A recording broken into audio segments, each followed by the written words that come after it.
नमस्कार दोस्तों, आज के एमसीक्यू सीरीज में अकाउंटेंसी के 15 क्वेश्चंस करेंगे और पिछले वीडियो से आगे ये कंटिन्यूएशन में है।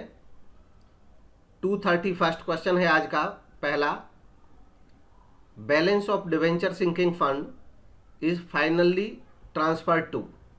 डिवेंचर सिंकिंग फंड में जो बैलेंस बच जाता है फाइनली वो कहाँ ट्रांसफ़र किया जाता है। तो डिवेंचर सिंकिंग फंड होता क्या है? डिवेंचर कंपनी के लिए एक लोन का इंस्ट्रूमेंट होता है जिसके माध्यम से कंपनी आम लोगों से लोन लेती है। लोन है तो वापस करना पड़ेगा। जब कंपनी को पैसा वापस करना पड़ता है तो फंड्स की आवश्यकता होती है।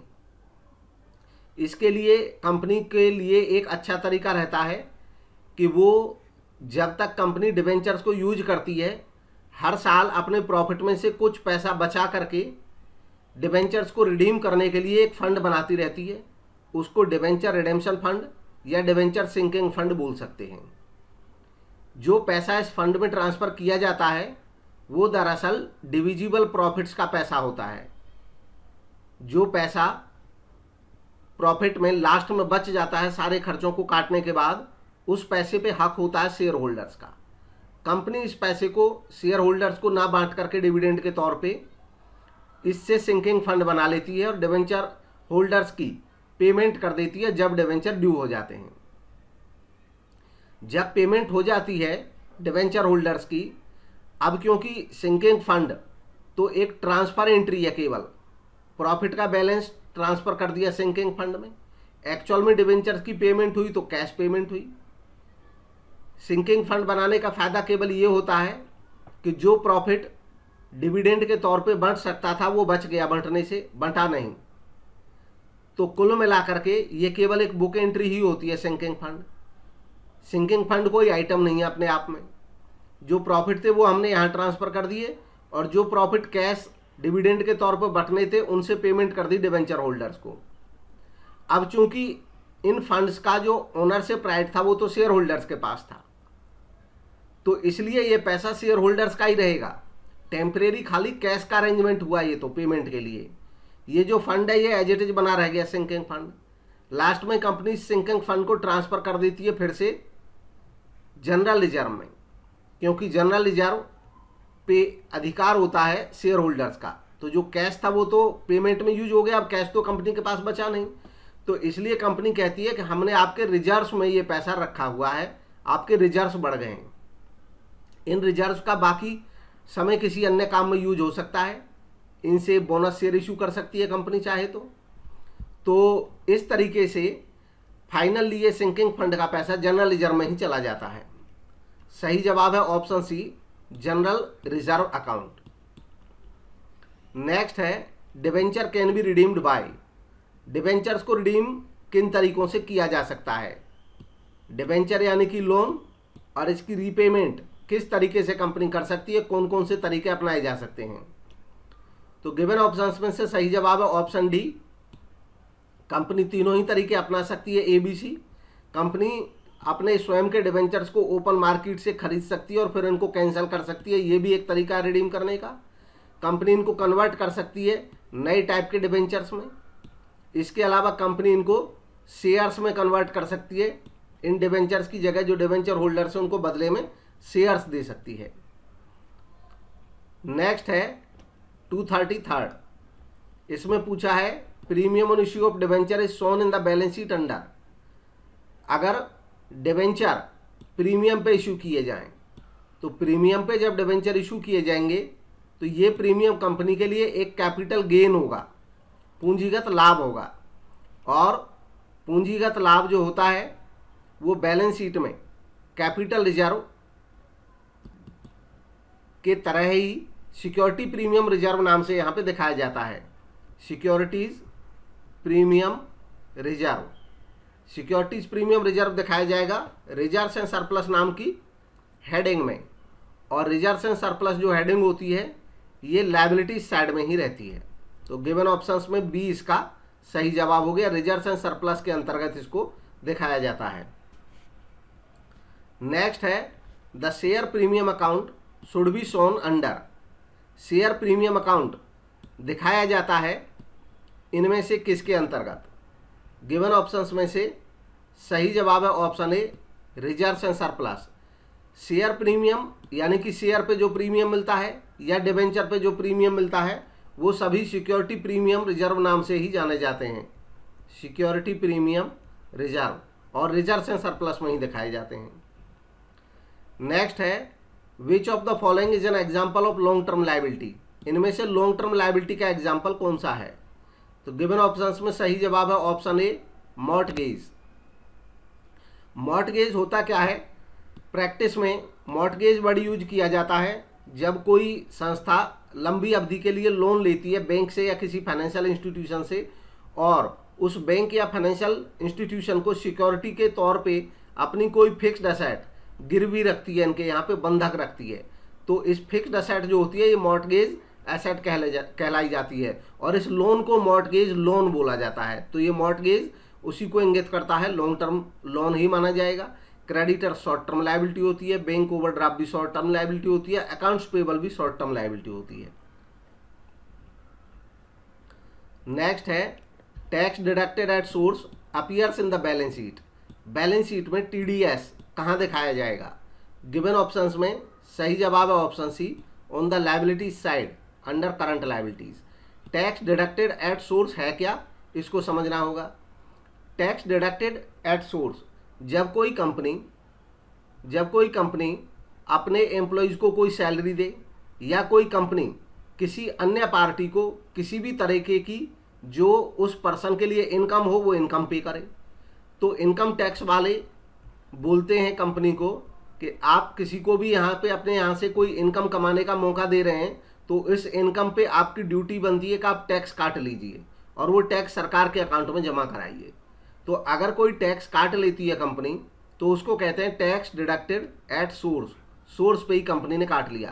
केवल कंपनी ही नहीं, सरकारी डिपार्टमेंट भी, जहाँ भी कोई इनकम जनरेट होती है, बैंक में अगर आपका पैसा जमा है, बैंक उस पर ब्याज देता है तो तय लिमिट से ऊपर अगर ब्याज चला जाता है तो उस ब्याज पे भी टीडीएस काटा जा सकता है।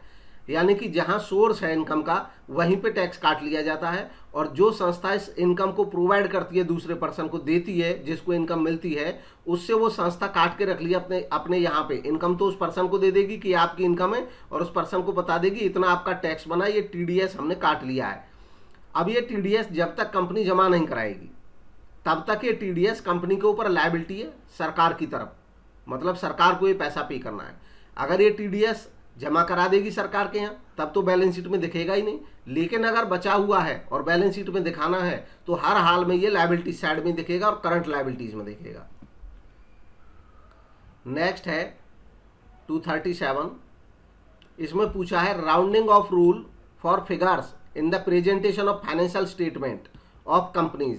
कंपनीज के जो फाइनेंशियल स्टेटमेंट्स बनते हैं उनमें फिगर्स को राउंड ऑफ कर दिया जाता है, क्योंकि बहुत बड़ी फिगर्स जब हो जाती हैं कि 232, 54,000 and lakhs and millions and billions में हो जाती हैं तो बहुत बड़ी संख्या हो जाती हैं, तो आमतौर पे उनका संक्षिप्तीकरण किया जाता है और ऐसे केस में राउंडिंग ऑफ किया जाता है। अब इसमें पूछा कि राउंडिंग ऑफ करने का बेस क्या होता है कंपनीज के केस में। गिवन ऑप्शंस में सही जवाब है ऑप्शन सी, टर्नओवर।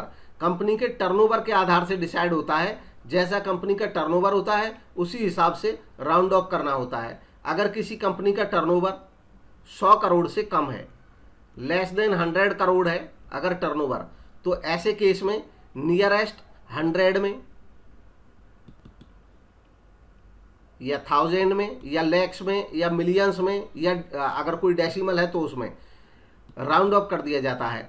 अगर 100 करोड़ से ऊपर है turnover, more than 100 crore, sorry ये लेस देन 100 करोड़ का बताया था पहले, लेस देन 100 करोड़, और अभी अगर 100 करोड़ से ज़्यादा का है टर्नओवर कंपनी का, 100 करोड़ से ज़्यादा है, तो ऐसे केस में 100s में नहीं दिखाते या 1000 में, 100 और 1000 में यहाँ पे राउंड ऑफ नहीं करते हैं जब 100 करोड़ से ऊपर हो जाता, तो इसके बाद राउंड ऑफ करते हैं या तो लैक्स में या मिलियंस में, यानी कि लाखों में या मिलियन में राउंड ऑफ किया जाता है, और 100 करोड़ से कम है तो फिर 100s में, 1000 में, लैक्स में या मिलियंस में किया जा सकता है। नेक्स्ट है 238, which is not included in financial statements, financial statements में इनमें से कौन सा इंक्लूड नहीं है। तो गिवन ऑप्शंस में फाइनेंशियल स्टेटमेंट में इनमें से इंक्लूड नहीं होता है option D directors report. Director report company की एनुअल रिपोर्ट का तो हिस्सा है लेकिन फाइनेंशियल स्टेटमेंट का हिस्सा नहीं है। बाकी P&L, balance sheet, notes to account ये सब फाइनेंशियल स्टेटमेंट्स का हिस्सा होते हैं। फाइनेंशियल स्टेटमेंट का मतलब ऐसे स्टेटमेंट से होता है जो कंपनी की या तो फाइनेंशियल पोजीशन को दिखाते हो या इनकम यानी कि रेवेन्यू की पोजीशन को दिखाते हो। नेक्स्ट है 239, इसमें पूछा गया है in which format financial statement of a company are prepared according to companies act 2013।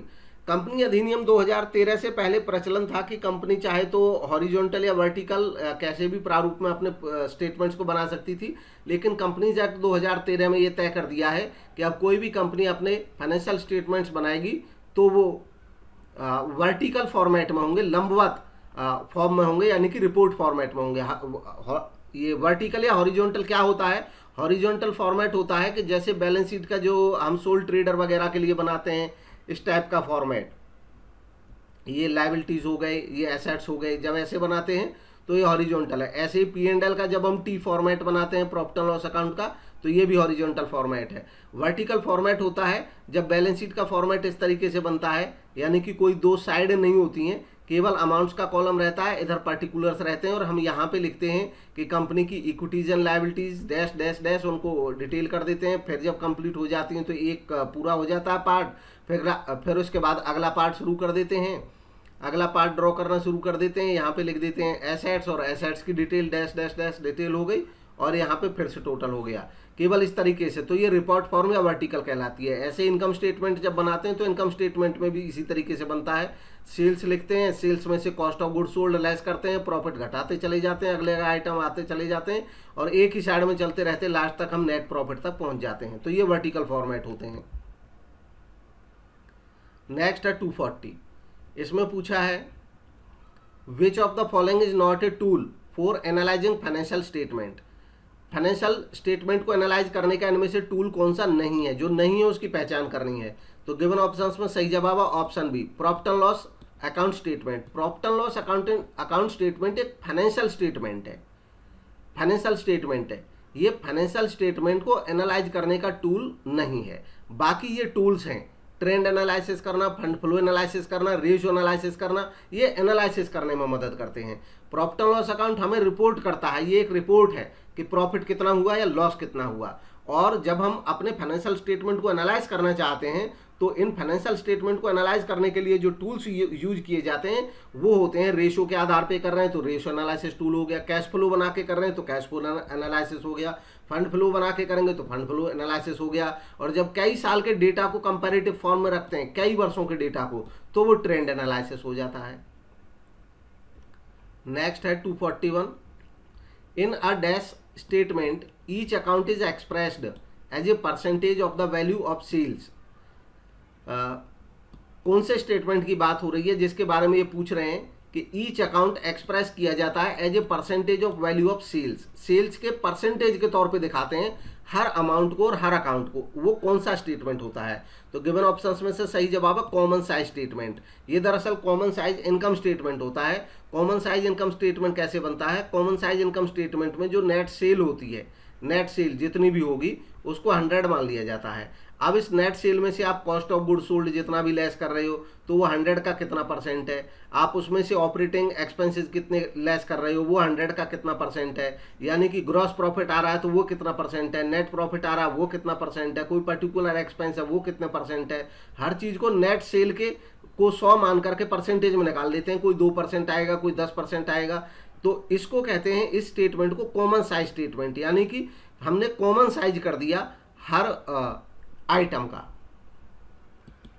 अब इसका महत्व क्या है जरा सा ये भी मैं बता देता हूँ शॉर्ट में करके।